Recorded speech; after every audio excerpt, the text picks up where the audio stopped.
Patuloy ang pagtaas ng bilang ng mga Pinoy na nagsabing nakaranas sila ng gutom. Kasabay nito, ang patuloy namang paglobo ng presyo ng mga pangunahing bilihin.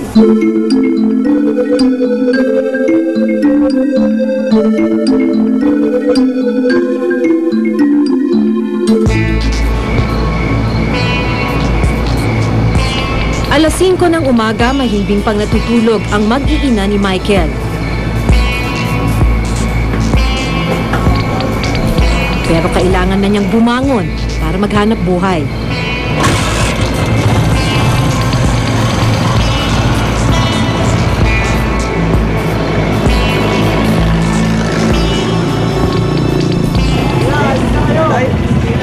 Mahalaga ang bawat oras para sa katulad niyang tricycle driver. Dahil nakikipasada lang 100 piso ang kailangan niyang buluing boundary kada araw. Anumang susobra rito ang siyang magpapakain sa kanyang asawa at 8 anak. Pero dahil wala pa siyang kita sa araw na ito, nagtitiis muna sa gutom ang buong mag-anak. Manghihingi sa'yo, wala kang maibigay. Kahit pakainin mo sila, maghanap sila, wala naman sila makikitang pagkain.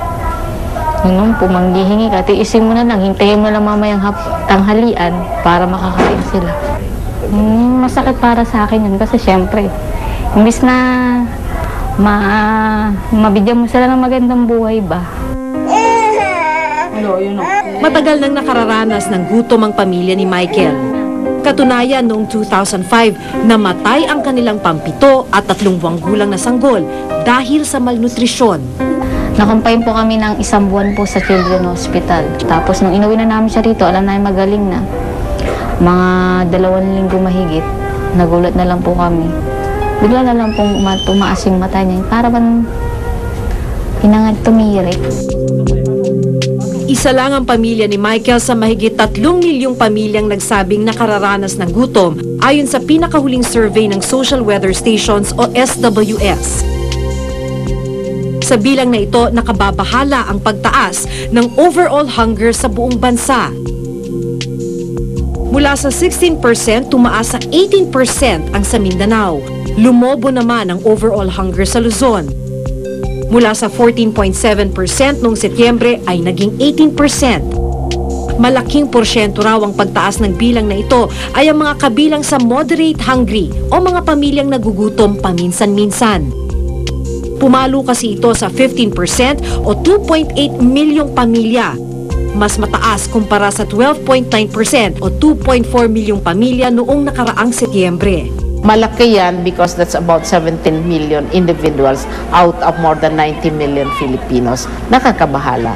During the 3rd quarter of last year, 2010, tuwan-tuwa si Presidente Aquino dahil nga tumaas ang ekonomiya. Ngunit, nag-grow yung economy, tumataas naman ang hunger levels. So, walang korelasyon. Ang mga katulad ni na Michael na kabilang sa moderate hungry, doble kayod para kahit paano'y makasabay sa nakalululang presyo ng mga bilihin. Mag-aalauna na nang makabuo siya ng 100 piso mula sa pamamasada. Dumiretso siya sa palengke para bumili ng galunggong na pananghalian. Ang problema, naubusan na siya ng 15 pesos kada tumpok na isda. Kaya imbes na galunggong, kalahating kilong tamba na nagkakahalaga ng 25 pesos ang kanilang pagsasaluhan. Kasi binibilang ko rin eh, pag lumagpas ng 10, pwede na. Minsan 3/4, yan kasi pag malalaki-laki ng konti, yan, mga 1 kilo. Kaso hanggang hapon yun, na budget yun. Wala pa yung 26. Kailan lang po 1 kilo. Isa pa sa kanilang pasanin ang presyo ng bigas. Maging ang NFA rice kasi natakbuhan ng katulad niyang kapos sa budget na noong nakaraang taon ay 25 pesos lang. Pumalo na rin sa 27 pesos kada kilo. Nakabili lang natin at yung 19. Mahirap talaga kasi sa isang araw, 3 kilo eh. Kakarampot na nga lang ang kinikita ng mga katulad ni Michael. Ang malaking porsyento ng kanyang kita ay napupunta pa sa gasolina.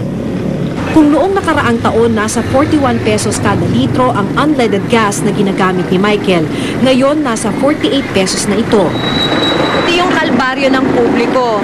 Hindi na bumababa ang presyo ng gasolina ngayon. Pataas na to ng pataas. Noong Disyembre nga lang daw, ang benta raw dito ng unleaded, bawat litro ay 46 pesos. Ngayon, Enero pa lang, 48 pesos kada litro na to pinibili.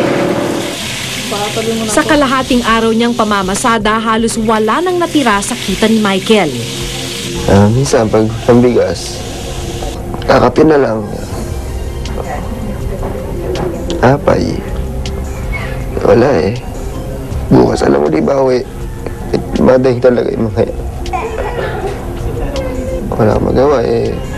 Gutom na. Papakain na kami. Gutom na. Ayon sa National Statistical Coordination Board o NSCB, kailangan ng 8,569 pesos kada buwan para mabuhay ang pamilyang may 5 miyembro dito sa Metro Manila. Lalo yung bottom 30% of our population, ito yung mga pinakamahirap na. Ang typical spending nila is 70%, no? Almost 70% of their total expenditure ay sa pagkain, food. Kaya kung tataas yung presyo sa pagkain, ang laki ng epekto niyan sa purchasing power nila. Si Michael, nasa 5,000 piso lang ang kinikita kada buwan, kapos ng mahigit 3,000 piso kung pagbabatayan ang poverty threshold ng NSCB. Dahil hindi nakapagtapos, hindi siya makuha ng trabahong may mas malaking sahod. Mahirap talaga. Wala kang regular. Pamalit ka lang. Pagtapos, wala na. Ganun lang ang trabaho. Wala eh. Tapos eh. Sa pagpasok ng bagong taon, kaliwat ka ng pagtaas ng ilang bilihin ang kinaharap ng mga Pinoy. Bukod sa bigas, asukal at langis.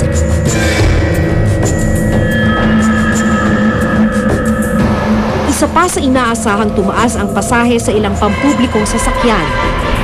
Isinabatas ang paglalaan ng 21 bilyong piso para sa Conditional Cash Transfer Program ng gobyerno. 2008 pa nang simula nito ng dating Pangulong Gloria Macapagal Arroyo. Layo nitong magbigay ng cash grants sa mga mahihirap na pamilya sa bansa. Pero giit ng Social Watch, patunay lang ang tumataas na bilang ng mga nagugutom at hindi epektibo ang programa. Unang responsibilidad niya, na tanungin natin dyan ang gobyerno. Kasi siya ang may responsibilidad, siya ang nagpangako ng Millennium Development Goals. As long as you're not able to solve unemployment, you are not able to solve hunger.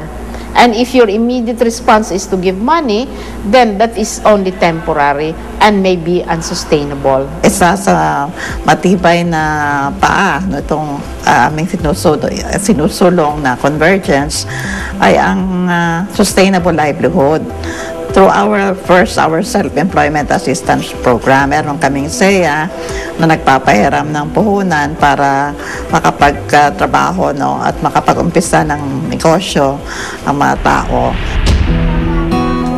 Matapos ang isang araw na pagkayod at pakikipagbuno sa kaliwat kanang pagtaas ng presyo ng mga bilihin, pinagsaluhan ng mag-anak ni Michael ang kaunting gulay at tirang isda noong tanghalian. Bukas, panibagong hamon na naman daw kung paano nila itatawid ang buong araw. Malaking hamon para sa bagong administrasyon na patunayan ang sinasabi nitong pagbabago, pangmatagalan at konkretong programa ang kailangan upang tuluyang malamnan ang kumakalam na sikmura ng dumaraming Pilipino. Ako si Maki Pulido at ito ang nakatala sa aking Reporter's Notebook.